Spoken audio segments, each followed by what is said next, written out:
Meus amados irmãos, que a graça e a paz do Senhor Jesus esteja com vocês. Estamos de volta mais uma vez para juntos estudarmos mais uma lição da Escola Bíblica Dominical. Desta feita, estamos estudando a revista de adulto da editora Betel, que traz por tema nesse quarto trimestre, terceira epístola de João, instituindo o discipulado baseado na verdade, no amor e fortalecendo os laços da fraternidade cristã.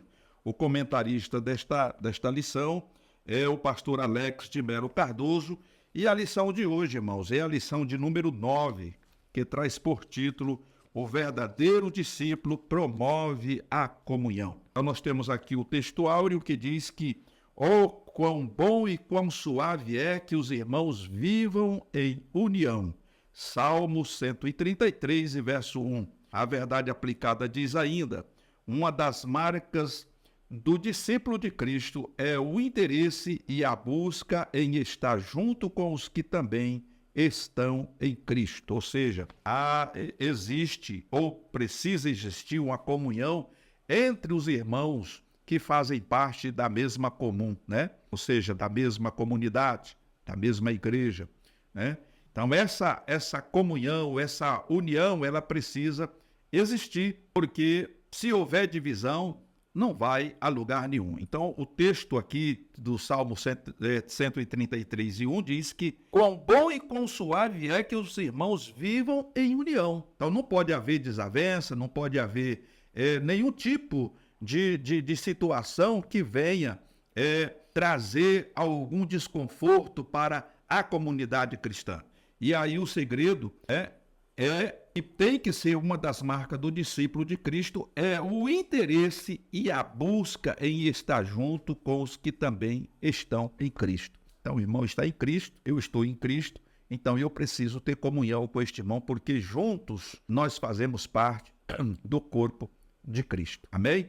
Então, veja que os objetivos da lição de hoje, eles trazem o primeiro ponto aqui, dizendo que reafirmar a importância da unidade dos cristãos. Então, isso aqui tem que ser reafirmado, né? Segundo, mostrar o propósito de Deus para a igreja. E terceiro, expor os benefícios da comunhão. O texto de referência está registrado em Atos capítulo 2, que vai do 42 até o 47. São esses versículos, 6 versículos, que nós vamos estar lendo nesta oportunidade. O primeiro, o 42, vem dizendo: e perseveravam na doutrina dos apóstolos e na comunhão e no partir do pão e nas orações. E em toda a alma havia temor, e muitas maravilhas e sinais se faziam pelos apóstolos. E todos os que criam estavam juntos e tinham tudo em comum, e vendiam suas propriedades e fazendas, e repartiam com todos, segundo cada um havia de mister. E perseverando unânime todos os dias no templo, e partindo pão em casa, comiam juntos com alegria e singeleza de coração, louvando a Deus e caindo na graça de todo o povo. E todos os dias acrescentava o Senhor à igreja aqueles que se haviam de salvar. Isso é maravilhoso, né? Quando nós olhamos para esse texto aqui, nós vamos ver que não existia egoísmo no meio daqueles irmãos. O poder de Deus, a glória de Deus era tão presente, e as pessoas voluntariamente vendiam propriedades e traziam os recursos adquiridos com a venda dessas propriedades, entregavam para que fosse compartilhado com aqueles que estavam passando necessidade. E todos os dias eles estavam reunidos na casa dos irmãos, no partir do pão, nas orações, aprendendo a palavra de Deus, na doutrina, que é o ensino bíblico. E ninguém dizia, olha, eu dei mais, eu dei menos, eu sou mais importante, você é menos importante, não. Todos tinham tudo em uma membrazia. É o que a Bíblia diz, nós somos membros do corpo de Cristo. Então veja, irmão, quando a gente olha para o nosso corpo, nós temos membros que não tem tanta atividade, mas ele é necessário ali. Nós temos a agilidade das mãos, dos pés, da cabeça, a mente controla tudo, dos olhos, dos ouvidos. Se algum desses membros ficar doente ou perder a sua função natural, o corpo todo vai ficar comprometido. Então, isso é importante quando a gente olha para o lado espiritual e a gente percebe que, independente da cor, da raça, do poder aquisitivo de um ou de outro, se é pobre, se é rico, todos somos membros do corpo de Cristo. E como membros do corpo de Cristo, nós precisamos funcionar. Então não tem melhor, não tem pior. Todos devemos ter tudo em comum, porque compartilhamos da mesma fonte, da mesma água, do mesmo pão. Bendito seja o nome do Senhor. Bendito seja o nome do Senhor para sempre. Então, vemos aqui na introdução que a comunhão é um dos aspectos cruciais e característicos da igreja cristã, razão pela qual é chamada pelo apóstolo Paulo de corpo de Cristo. Sem essa condição, ela não serviria aos propósitos de Deus na terra. Então, se faltar essa comunhão, se faltar essa união, ela não serve mais para cumprir os propósitos de Deus na terra. Jesus ele foi muito enfático quando disse que ele e o Pai eram um. E alguém se atreveu e disse, pois então nos mostra o Pai, porque o Senhor nós estamos vendo, mas quem é o Pai? E o Senhor responde dizendo, quem vê a mim, vê o Pai. Então, irmãos, isso é profundo. Se a gente fosse aqui nos ater simplesmente nessa frase de Jesus, nós íamos muito longe, porque isso fala de uma comunhão completa, perfeita. Então, eu não posso, nessa comunhão, ser diferente do outro irmão. Nós somos irmãos, estamos ligados, estamos no mesmo corpo, a cabeça é Cristo. Então, veja que se a comunhão ela é um dos aspectos cruciais e característicos da igreja cristã, razão pela qual é chamada pelo apóstolo Paulo de corpo. Se tirar a mão, o corpo vai ficar prejudicado e a mão vai necrosar, vai apodrecer, vai morrer. Então, esses membros só têm valor e só funcionam se eles estiverem inseridos no corpo. E, por sua vez, esse corpo esteja sendo comandado pela cabeça que é Cristo, né? Porque todas as funções do corpo dependem da cabeça. Se a cabeça parar de funcionar, o corpo também perde totalmente o controle, né? E isso é fato. Mas como Cristo é o cabeça da igreja e ele tem o controle de toda a situação, então o corpo funciona e funciona perfeitamente. E deve continuar funcionando perfeitamente. O primeiro ponto, o primeiro tópico aqui vem falando sobre a comunhão da igreja. E aqui diz que o significado da palavra comunhão no dicionário é o conjunto de pessoas que partilham as mesmas crenças, ideias, tendências, valores e etc. O sentido bíblico do termo vem do grego koinonia, que se traduz por fraternidade. Associação, comunidade, comunhão, participação conjunta, relação. É muito importante que cada membro do corpo de Cristo esteja bem consciente de que o serviço cristão não nos dispensa da comunhão uns com os outros. Esse corpo, por sua vez, por ser de Cristo, carece de comunhão com ele, conforme está registrado em 1 João capítulo 1, verso 6. Então veja, e a comunhão da igreja, ela fala de fraternidade, ou de koinonia, né? Que é uma comunidade que tem uma comunhão, né, participativa, aonde, como diz lá o texto de referência que lemos, o texto base dessa lição, aonde todos passam a ter tudo em comum. Ninguém vai alegar, como no caso lá, que as pessoas vendiam suas propriedades e traziam para ser compartilhada com os que tinham necessidade. Ninguém dizia, olha, sabe quanto que eu vendi a minha propriedade? Eu vendi por X, não tirei nem um centavo dela, dei tudo aqui. Não, eles estavam ali em comunhão, ninguém estava preocupado em saber quem deu mais, quem deu menos.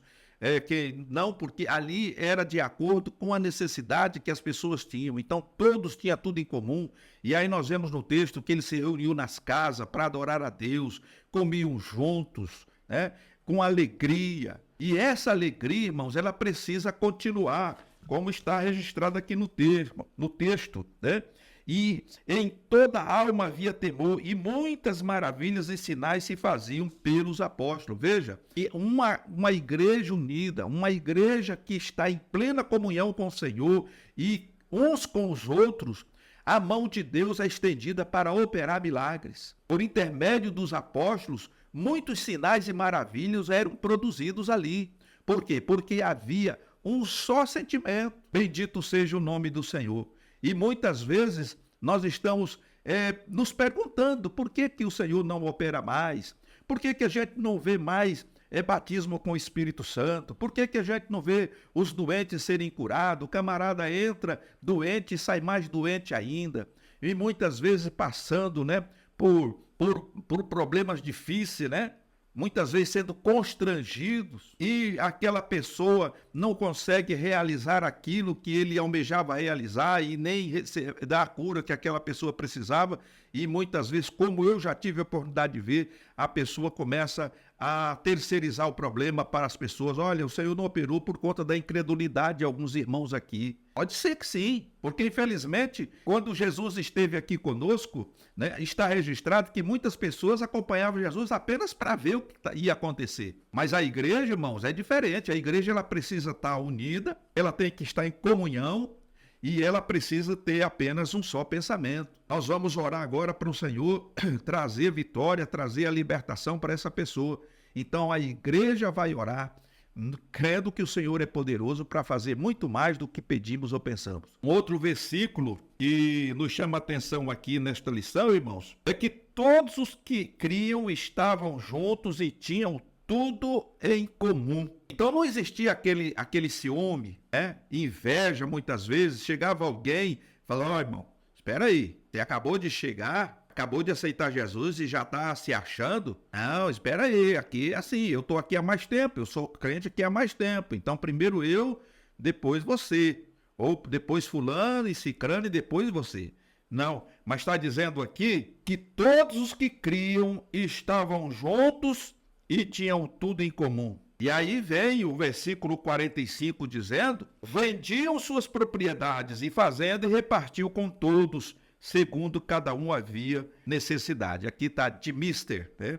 Segundo cada um havia de mister, ou havia, né, segundo a sua necessidade. Perseveravam unânimes todos os dias no templo, partindo pão em casa, comiam juntos com alegria e singeleza de coração. Então, essa comunidade era maravilhosa. E não é à toa que todos os dias, conforme diz o texto aqui, o Senhor acrescentava à igreja aqueles que se haviam de salvar. O testemunho, a maneira como esses irmãos se conduziam ali, atraía as pessoas. E as pessoas queriam vir conhecer Jesus e receber Jesus em suas vidas também. Porque nenhuma religião da época operava poderosamente como Jesus estava operando por intermédio dos seus apóstolos e por intermédio da igreja local. Então, irmãos, isso é uma base para nós, né, nos voltarmos para que possamos ainda ter neste século,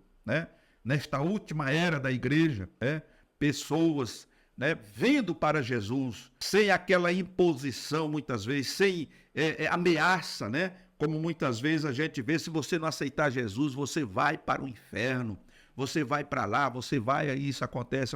Por quê? Nós não precisamos falar isso, irmão. Nós temos que pregar o amor de Deus, porque a pessoa, estando inocente ou não, ela está caminhando para uma destruição total. Mas o nosso objetivo qual é? O nosso objetivo é pregar o evangelho, mostrar o amor de Deus, mostrar o caminho do céu, mas sem ameaçá-las, né? Dizer que elas estão de fato indo, que elas vão para lá. Deus conhece o coração de cada pessoa e Ele sabe realmente aqueles que haverão de herdar a salvação. E essas pessoas, elas com certeza virão, como está escrito, né? Que o Senhor acrescentava todo dia à igreja aqueles que se haviam de salvar. Por si só nós entendemos que muitos não foram e não serão chamados para a salvação. Mas aqueles que são chamados para a salvação, mais cedo ou mais tarde eles virão. E muitas vezes, no último suspiro de vida, eles se arrependem e aceitam Jesus como Salvador. Por isso, não compete a mim, nem a você e nem a nós julgarmos o A ou o B. O nosso objetivo é pregar o evangelho, falar do amor de Deus, do sacrifício de Cristo, para que as pessoas, através do Espírito Santo, sejam convencidas do seu pecado, da sua miséria, né? E possam se voltar para Jesus, que é, né, o nosso redentor. Bendito seja o nome do Senhor. Outro ponto importante nesta lição é na questão do partir do pão, que é durante a ceia, no cenáculo, Jesus chamou o pão de minha carne, simbolizando a comunhão entre os discípulos e dele com Jesus. A partir dali, Jesus os orientou a realizar o mesmo ato em sua memória, conforme está registrado em Lucas 22:19, ao excluir os crentes da comunhão. Diotrefes sabotou a ordem divina, conforme 3 João e verso 10. Então nós vemos aí, a primeira reunião para partir o pão associada à comunhão da igreja foi na véspera da crucificação de Jesus e foi convocado por ele. Então, esses irmãos em Jerusalém, trocando isso em miúdo, eles tinham essa prática, de partir o pão, de comerem o pão junto, com alegria, com singeleza de coração e etc. Jesus deixou o exemplo, ele deu esse exemplo. Quando ele estava prestes para ser traído, ele convoca os seus discípulos, prepara a Páscoa, e durante aquele jantar, ele pega o pão e ele parte o pão dizendo: este é o meu corpo que é partido por vós. Fazei isto todas as vezes que comerdes em memória de mim. Depois que comer o pão, ele toma um cálice e diz: este cálice é a aliança do meu sangue, ou é o símbolo do meu sangue. Fazei isto todas as vezes que beberdes em memória de mim. Porque todas as vezes que vocês comer desse pão e beber deste cálice, vocês vão estar relembrando da minha morte até que eu venha. Então, é um mandamento do Senhor, a igreja reunida participar deste pão e deste cálice, que representam o corpo e o sangue de Jesus, que foi entregue por nós ali. O primeiro ponto aqui vem falando aqui no partir do pão. A primeira reunião para partir o pão, associada à comunhão da igreja, foi na véspera da crucificação de Jesus e foi convocada por ele, conforme está registrado em Lucas, capítulo 22, e verso 8. Durante a ceia no cenáculo, Jesus chamou o pão de minha carne, simbolizando a comunhão entre os discípulos deles com Jesus. A partir dali, Jesus os orientou a realizar o mesmo ato em sua memória.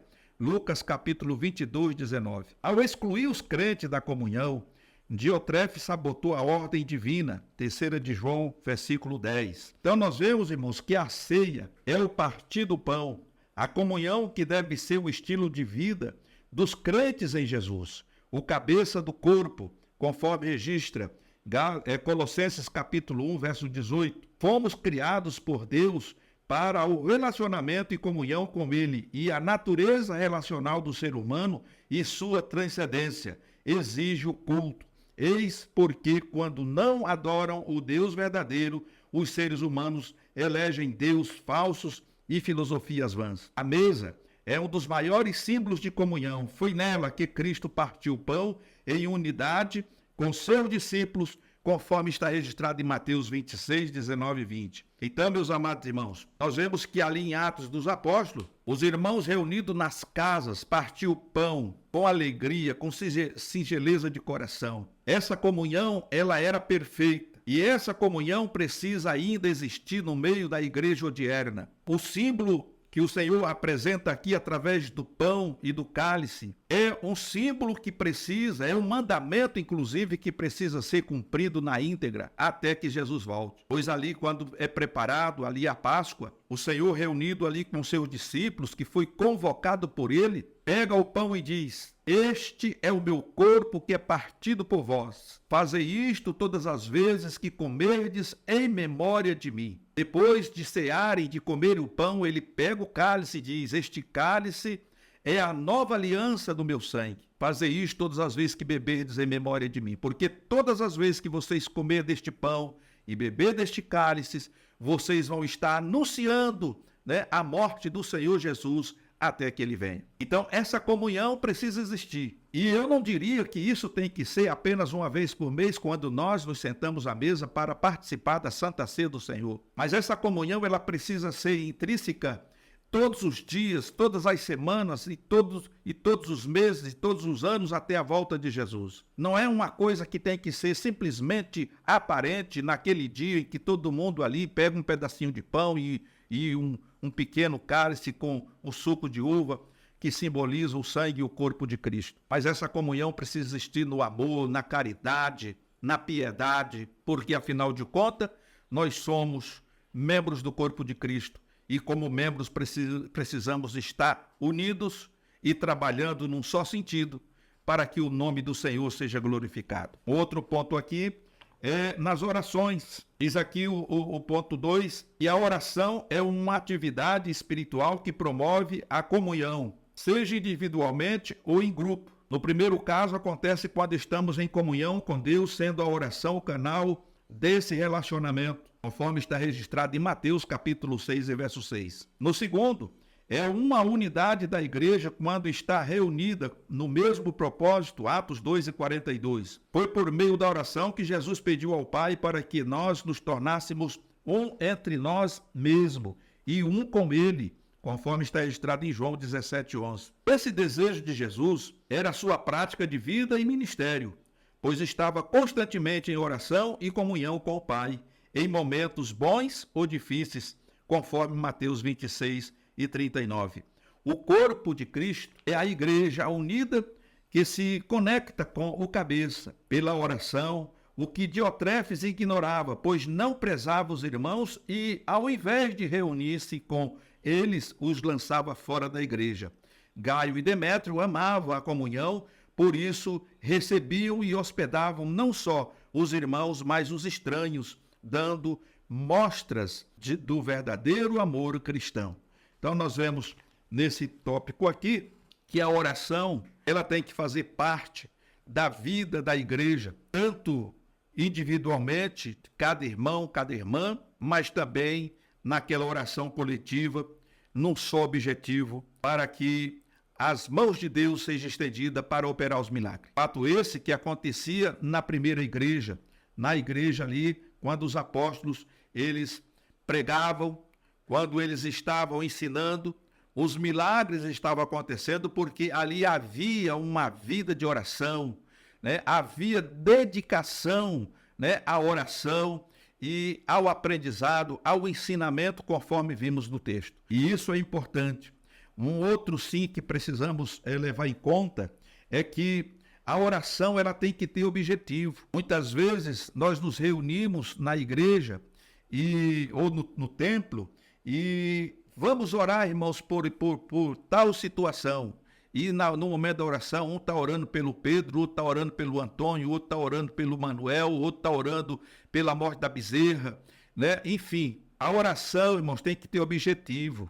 Então, o que eu quero dizer com isso é que quando nós nos levantamos no templo para orar pelos enfermos, por exemplo, vamos concentrar o nosso pensamento e os nossos pedidos para aquele alvo, para aquele objetivo, para que o Senhor venha visitar os enfermos, para que o Senhor venha curá-los, para que o Senhor venha libertar. Quando formos orar, por exemplo, irmão, vamos orar para a libertação de pessoas que estão sendo oprimidas pelo inimigo. Então, todos precisam estar unânimes, orando naquele sentido. Porque não é que o Senhor não entenda, que ele não saiba distinguir quem está orando por A, ou por B ou por C. Mas a oração objetiva, ela tem maior resultado. Ou ela sempre terá resultados positivos. Ok, meus amados irmãos? Então é um ponto que nós aprendemos aqui, né? Que está dito aqui na lição, no comentário, né? No segundo, é uma unidade da igreja quando está reunida no mesmo propósito. Então nós vamos orar por tal propósito. Vamos orar hoje, irmãos, para o Senhor abrir porta de emprego para os nossos irmãos que estão desempregados. Então toda a igreja, nesse propósito, vai clamar ao Senhor para que as portas sejam abertas. Irmãos e irmãs consigam trabalhar, consigam um emprego para ganhar o sustento, ganhar o pão de cada dia. Então, orações objetivas, elas alcançam e atingem o alvo. Bendito seja o nome do Senhor.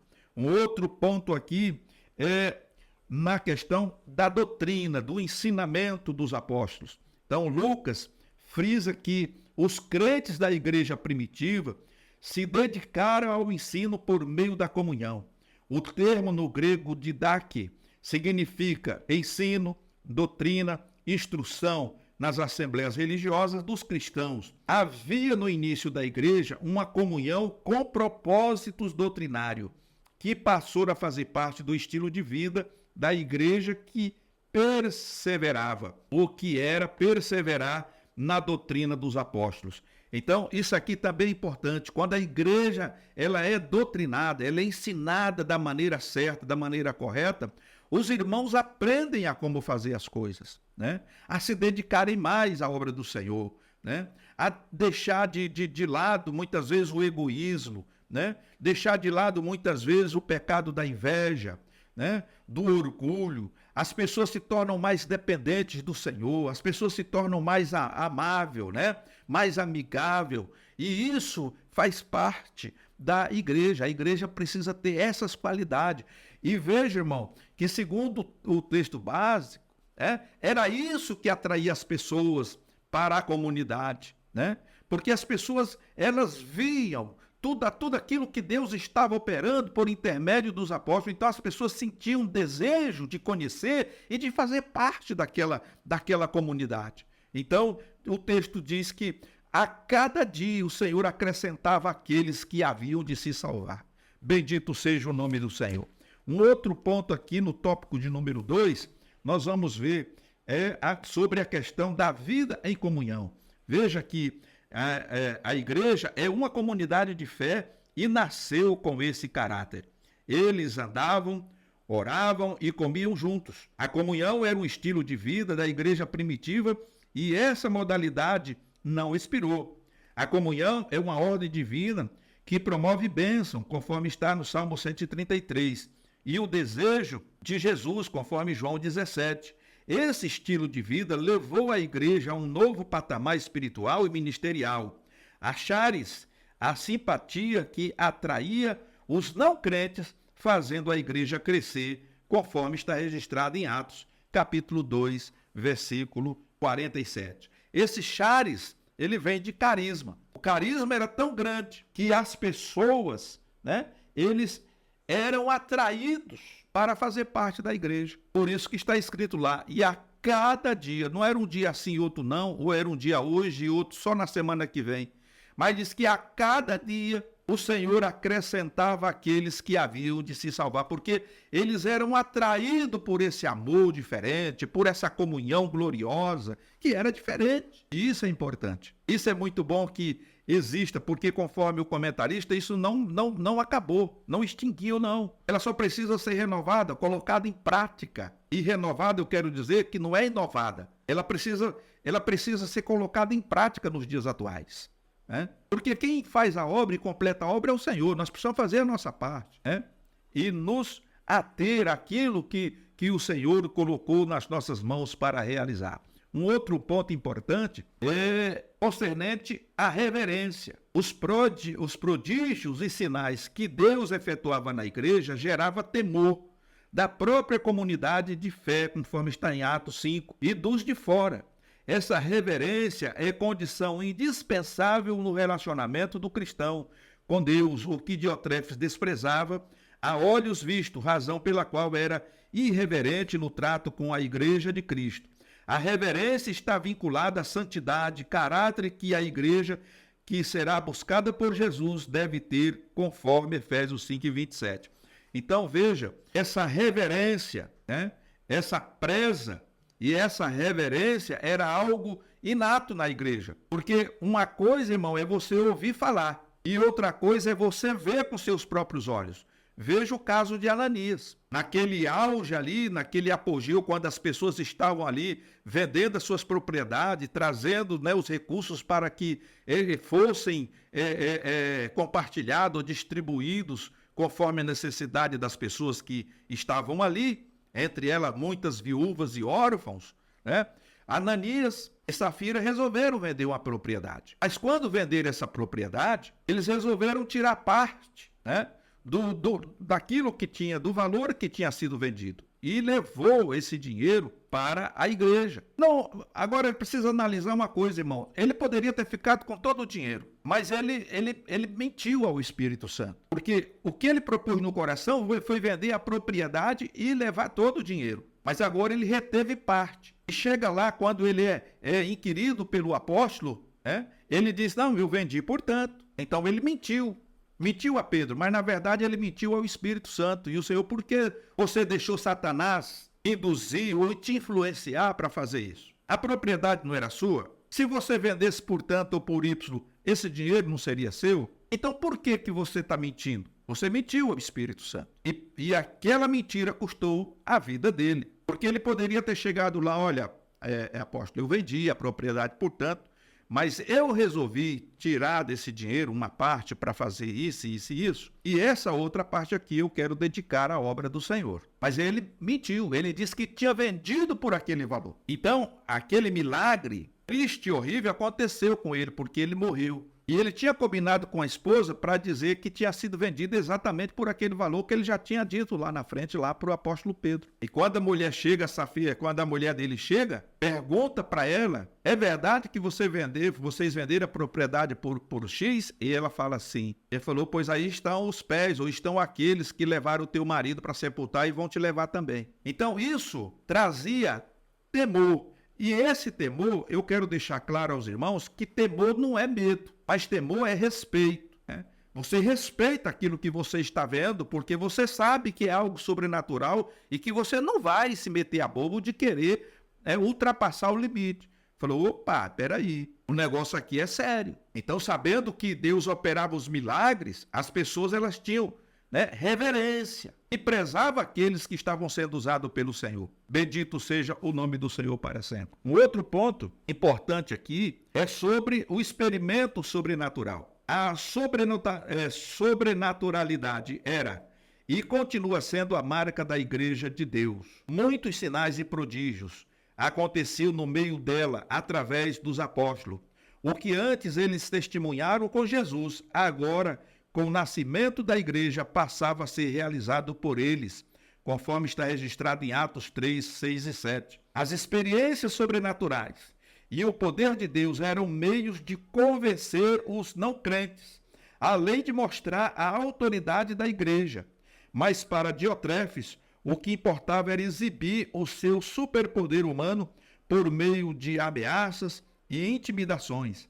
É preciso estarmos atentos quanto ao aspecto sobrenatural da igreja, pois trata-se de algo inerente à sua própria natureza, edificada por Cristo sobre Cristo e feita morada de Deus. Efésios capítulo 2, verso 20 a 22. Diotrefes parece que não se importava com tal verdade. Então nós vemos aqui que o sobrenatural acontecia por intermédio das mãos dos apóstolos, e isso convencia os não crentes, trazia sobre esses não crentes respeito e temor, é a mesma coisa, e isso fazia com que a igreja fosse uma agência de salvação e de cura. Eu costumo dizer até hoje, como muitos outros pastores e pregadores dizem, que o templo, a igreja, ela é um hospital, onde as pessoas doentes, tanto do corpo como da alma, são restaurados, são curados, por intermédio da palavra de Deus. Aquilo que Jesus fez no passado era apenas uma amostra do que a igreja teria condição de fazer depois do retorno de Jesus para o Pai. E agora, com o nascimento da igreja, esses sinais passaram a existir, eles passaram a acontecer por meio de pessoas 100% dedicadas ao Senhor, que buscam a presença do Senhor, e esses sinais continuam porque é através dos sinais que as coisas acontecem. Nós estamos vivendo numa época que não era diferente da época dos apóstolos, mas principalmente nessa era em que estamos vivendo, as pessoas hoje elas querem muito mais ver do que elas querem ver para crer. Então não adianta muitas vezes você estourar como uma cigarra, pregar até pingar o paletó, molhar o paletó de suor, dizendo que Deus salva, que Deus cura, que Deus liberta, e no final de toda essa pregação, nenhuma pessoa é salva, nenhuma pessoa é curada, nenhuma pessoa é liberta. É o que nós temos visto na atualidade. Então é preciso que nós voltemos ao início de tudo. Ou como diz um pastor, nós precisamos voltar às raízes. Eu não vou citar o nome do pastor aqui, mas o Senhor sabe de quem eu estou falando.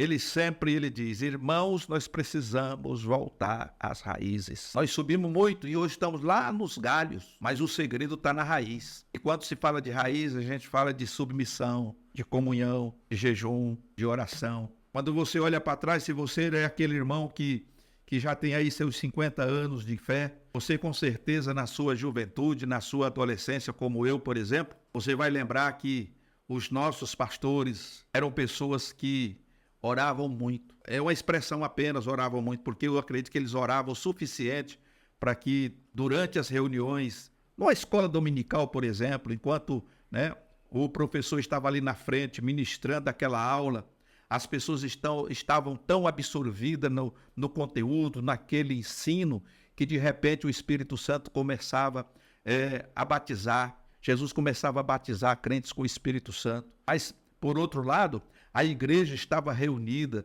né, nas vigílias, nos cultos de oração, nos cultos de doutrina. Ninguém perdia culto. E olha, era uma época que pouquíssimas as pessoas que tinham carro. Carro era um artigo de luxo e 99% era só os ricos que tinham. A maioria das pessoas caminhava léguas para ir para o templo.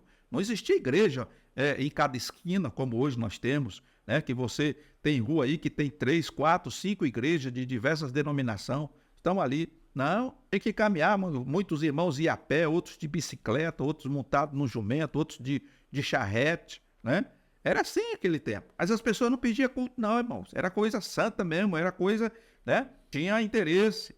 E iam e buscavam o Senhor mesmo, oravam de coração. Não tinha nada para distrair, não. Então hoje, no pós-modernidade, a gente vê que as coisas são diferentes. Tem muitas denominações por aí que tem culto apenas uma vez por semana, no domingo, o chamado culto da família. E aí durante o culto você tem uma banda que toca lá durante a metade desse culto. Aí quando falta 10 minutos para 9, o camarada vai lá, lê um versículo e faz um floreado e manda o povo para casa. Então não tem conversão de alma, não tem cura, não tem libertação, não tem nada, porque ali foi apenas um encontro para cantar, para louvar a Deus. É bom, mas não é tudo. É como acender apenas um pequeno palito de fósforo. Não tem fogo. O palito de fósforo dá uma chamazinha mais ou menos, mas se você não colocar ali na lenha para queimar, ele vai apagar também, não demora muito não. Aí se colocar na lenha e arrumar ali os tição, vai dar uma fogueira boa. É isso que está precisando, é união, comunhão, a busca, né,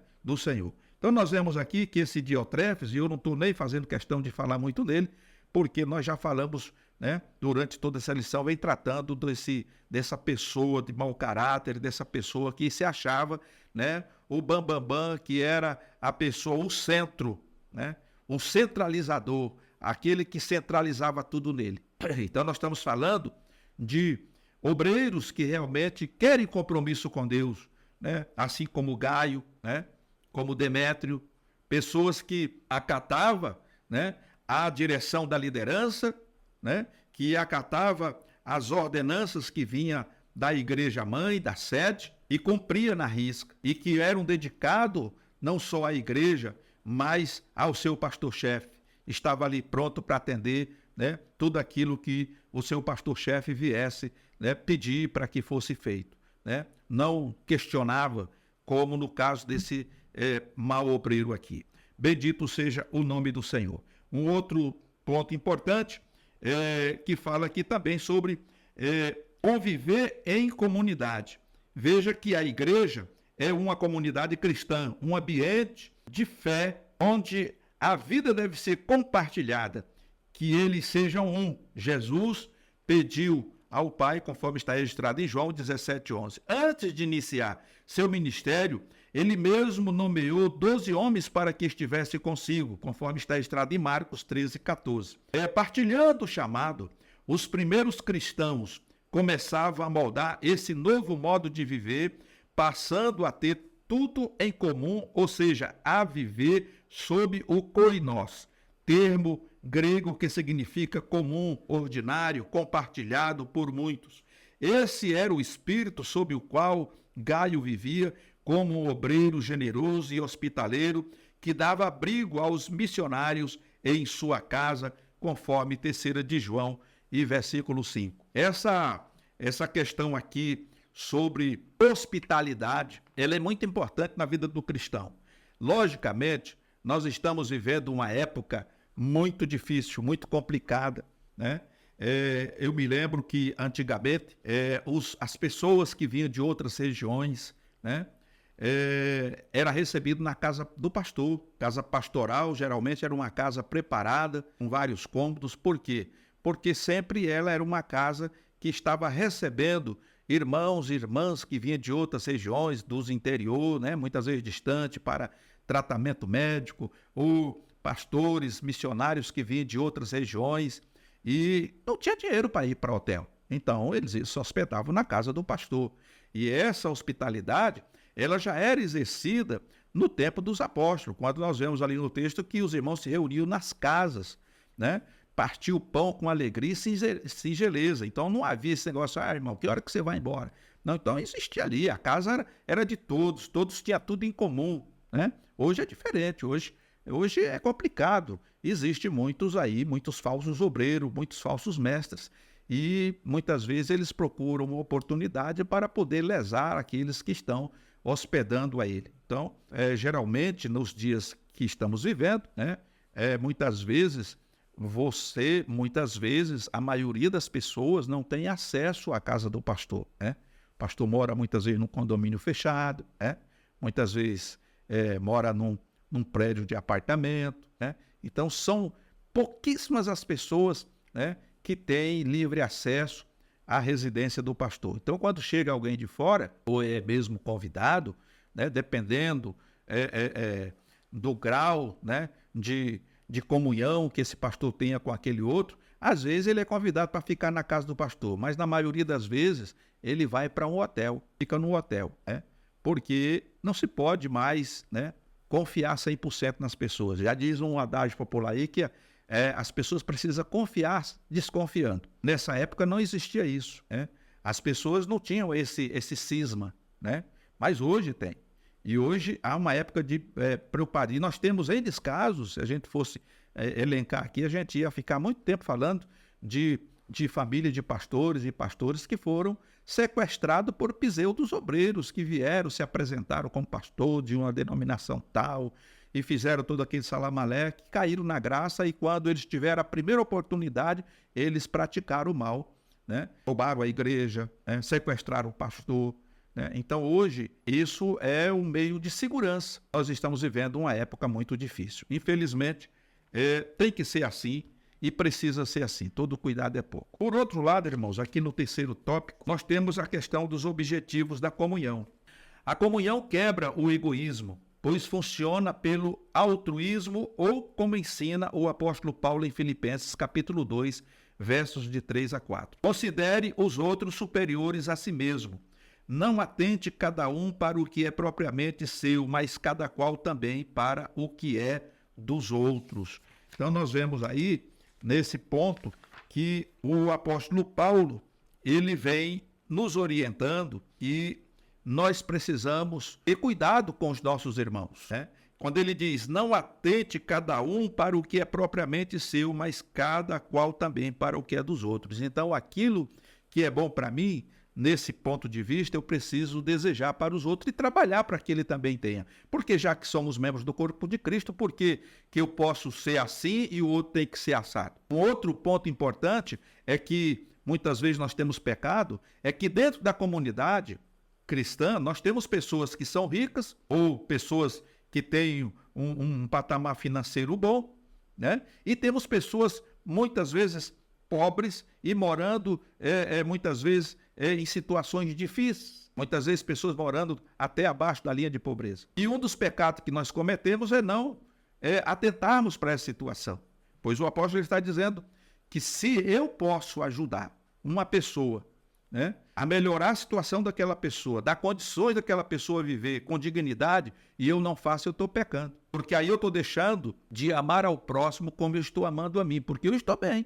eu estou tendo tudo que eu preciso, mas o outro não está tendo. Muitas vezes a pessoa está lá precisando de uma cesta básica, precisando de um medicamento, muitas vezes precisando de uma cirurgia, e muitas vezes a comunidade tem condições de pagar uma cirurgia, já que muitas vezes pelos meios convencionais isso demora, às vezes a pessoa morre e nunca chega, né, ao ponto de fazer aquela cirurgia que tanto precisa, a comunidade muitas vezes tem condição de fazer isso, mas está deixando de fazer. E aí não está se enquadrando no que era a igreja lá, né, em Atos dos Apóstolos, quando todos tinham tudo em comum e ninguém dizia que tinha dado mais ou menos, né? Então nós precisamos estar atentos e cuidar uns dos outros, para que de fato nós possamos ser como Cristo desejou, uma unidade. Uma unidade é isso, irmãos, é todos por um e um por todos. Esse é o lema. Bendito seja o nome do Senhor. No outro ponto aqui, vem o experimento sobrenatural. A sobrenaturalidade... Não, já li aqui, desculpa. Vamos ao ponto 1. Unanimidade de propósito. Outro ponto aqui fala que o termo unânime vem do original grego, homotiumadon, que tem o sentido de com uma mente, de comum acordo, com uma paixão singular única. Esse significado aparece em 10 de suas 12 ocorrências no livro de Atos. Isso nos ajuda a entender a singularidade da comunidade cristã. Esse homotiumadon é um composto de duas palavras que significam impedir e em unissono, que aponta para a harmonia em grau de tom. A igreja nasceu para que seus integrantes andassem em harmonia de propósito, viver e compartilhar as boas novas, conforme Romanos 10, verso 15. Gaio e Demétrio andavam na verdade, ou seja, estavam sob o propósito divino, mas Diotrefes vivia para seus próprios interesses. Então, quando nós falamos aqui sobre essa unanimidade, conforme já frisamos aqui, ela visa o bem-estar de todos, independente de A ou de B. Todos fazem parte da comunidade, então todos são beneficiados. Todos trabalham para um bem comum, para o favorecimento de todos. Bendito seja o nome do Senhor. Então veja que a igreja nasceu para que seus integrantes andassem em harmonia de propósito, viver e compartilhar as boas novas. Bendito seja o nome do Senhor. Um outro ponto aqui é na questão da concordância, pois antes da vinda do Espírito Santo, os discípulos de Jesus receberam uma ordem dele para ficarem unidos em oração, enquanto esperavam a promessa do Espírito, conforme registra Atos capítulo 1, verso 4. A decisão deles foi obedecer. E cumprindo-se o dia de Pentecostes, estavam todos reunidos no mesmo lugar. Ou seja, ninguém saiu, ninguém falou assim, eu vou ali, depois eu volto. Mas estavam unânimes, todos juntos. Era uma ordem de Jesus e essa ordem estava sendo cumprida. Bendito seja o nome do Senhor. Porque, conforme Atos 2:1, havia neles o mesmo coração, cujo termo original grego é cardia. Por isso o Espírito caiu sobre todos. Gaio e Demétrio estavam juntos em concordância com seu líder João para o mesmo propósito. Então, aquilo que nós já dissemos, o pastor-chefe dá uma incumbência para os seus pastores subalternos e eles cumprem, eles estão no mesmo pensamento, no mesmo objetivo, no mesmo foco, no mesmo propósito, e isso vai acontecer e vai ter êxito, porque eles estão em comum acordo.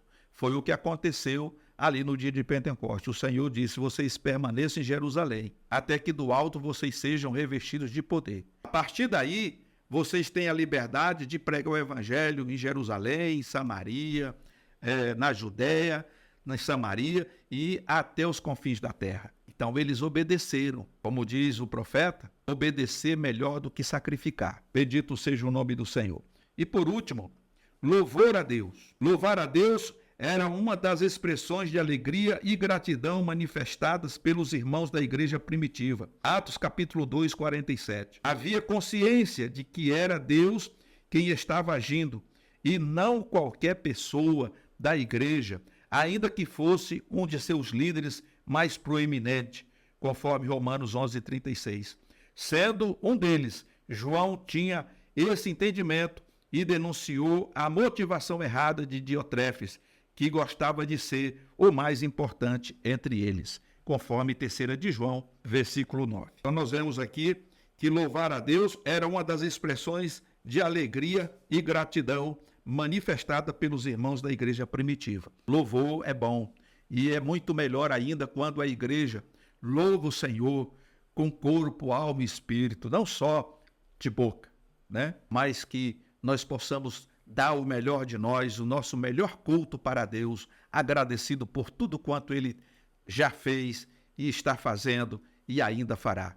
Bendito seja o nome do Senhor. Meus amados irmãos, e concluindo esta aula, cada membro do corpo de Cristo necessita estar em constante vigilância quanto aos ataques do maligno e à tendência da natureza humana pecaminosa que tentam minar e destruir a comunhão do povo de Deus. O mesmo Espírito que nos reveste de poder também opera a união, conforme Efésios capítulo 4, versículos de 3 a 6. Então nós precisamos estar atentos para que esses espíritos facciosos não venham nos apartar, né, do Deus vivo, né, e nos trazer essa falta de comunhão, essa falta de objetividade, né, essa falta, muitas vezes, de estarmos em comunhão com o Senhor e trabalhando uns pelos outros, como o Senhor Jesus na sua oração disse. Pai, eu quero que eles sejam um como eu sou um contigo. Eles sejam um em nós. Irmãos, é dessa forma que nós vamos chegar ao céu, se nós seguirmos essa cartilha, né? Praticando, né? Fazendo aquilo que o Senhor espera que cada um de nós façamos. Que Deus em Cristo te abençoe e, se Deus nos permitir, estaremos de volta numa outra oportunidade para juntos estudarmos mais uma lição da Escola Bíblica Dominical. Fiquem todos na paz do Senhor Jesus.